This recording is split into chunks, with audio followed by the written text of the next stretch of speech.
Hi friends. நேற்று Sunday காலையிலே கிளம்புவோம் பீச்சுக்கு அப்படின்னு சொல்லிட்டு கிளம்பியாச்சு பார்த்துக்கோங்க. ஆனால் காலையிலேனா எத்தனை மணிக்குன்னு உங்களுக்கே தெரிஞ்சிருக்கும். 9 மணிக்கு தான் நாங்கள் கிளம்புனோம். கிளம்பி பார்த்தா போகிற வழியிலே ட்ரெயின் மூவ் ஆணுச்சு. ஆஹா, அது இன்ஜின் மட்டும்தான் போணுச்சு. போகிறோம் அங்கே போய் பார்த்தா அவ்வளோ கூட்டம். நான் கூட ஐயையோ பகலில் யார் இருக்க போகிறா அப்படின்னு நினச்சி போனால், ஏற்கனவே ஒன் டைம் நான் போயிருக்கேன். இதே மாதிரி மீன் மார்க்கெட் மாதிரி தான் அங்கே போட்டிருப்பாங்க. ஆனால் ரொம்ப கூட்டம் இருந்ததில்ல. இந்த தடவை பார்க்கும்போது அவ்வளோ கூட்டம் இருந்துச்சு. கருவாடுக்கு வேற அவ்வளோ இடத்துல காய போட்டு வச்சுருந்தாங்க. சரி, நான் கொஞ்சம் டிரைவிங் படிச்சுக்கலான்னு பார்த்தேன். மிஸ் ஆகி போச்சு அதனால்.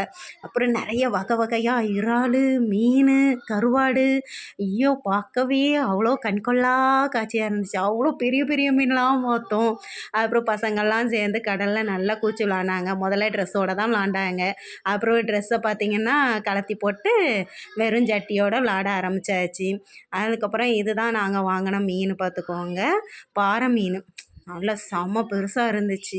நல்லா அந்த அக்கா கட் பண்ணும்போது எனக்கு பயமாக இருக்குது, எங்கே கையை கட் பண்ணிடுவாங்களோ அப்படின்னு சொல்லிட்டு ரொம்ப பயந்துக்கிட்டு தான் பார்த்துக்கிட்டே இருந்தேன். ஆனால் அவங்க அசால்ட்டாக வெட்டுறாங்க. பார்க்க தான் அங்கிட்ட இங்கிட்ட நவுண்ட மாதிரி இருக்குது. ஆனால் டக்கு டக்குன்னு வெட்டி போட்டாங்க பாருங்கள். அவ்வளோ ஸ்பீடு தான். ஏன்னா அவங்களுக்கு பழக்கம் இருக்கும்ல என்ன. அதுக்கப்புறம் என் பையன் கடலில் போய் நல்லா சிப்பி பறக்கிட்டு வந்து என்கிட்ட காமிச்சு, "ஏம்மா இந்த சிப்பியை வீட்டுக்கு கொண்டு போவோமா?" அப்படின்னு கேட்டான். நான் இதெல்லாம் எதுக்குடா அப்படின்னு சொல்லிட்டு சொல்லிக்கிட்டு இருந்தேன். சரி பரவாயில்ல இருக்கட்டும் அப்படின்னு சொல்லிட்டு அவங்க செப்பல்லையே வச்சு வச்சு விளாண்டுட்டு இருந்தாங்க. லாஸ்ட்டு பார்த்தா ஒரு அலை அடிச்சுட்டு வந்து அந்த சப்பியெல்லாம் தூக்கி போயிடுச்சு. அதுக்கப்புறம் மறுபடியும் போய் அந்த சிப்பியை கொண்டு ரெண்டு பறக்கிட்டு வரதான் செஞ்சான். வந்தவும் அவன் சட்டையில் வச்சே அப்படியே நாங்கள் கொண்டு வந்துட்டோம். அங்கே பார்த்தீங்கன்னா யூடியூப்ல இருந்து போட்டு விட்டுருந்தாங்க அந்த கொடையை. செமையாக இருந்துச்சு அதை பார்க்குறதுக்கு. ஆனால் இதெல்லாம் கொஞ்சம் செய்கிறது வந்து ரொம்ப நல்லா இருந்துச்சு. அப்புறம் பசங்கள்லாம் கடலில் நல்லா அழகாக விளாண்டுட்டு இருந்தாங்க. நம்மளுக்கு போய் விளாடணுன்னு ஆசை தான். அப்புறம் மண்ணாயிரும், எரிச்சலாக இருந்துச்சு.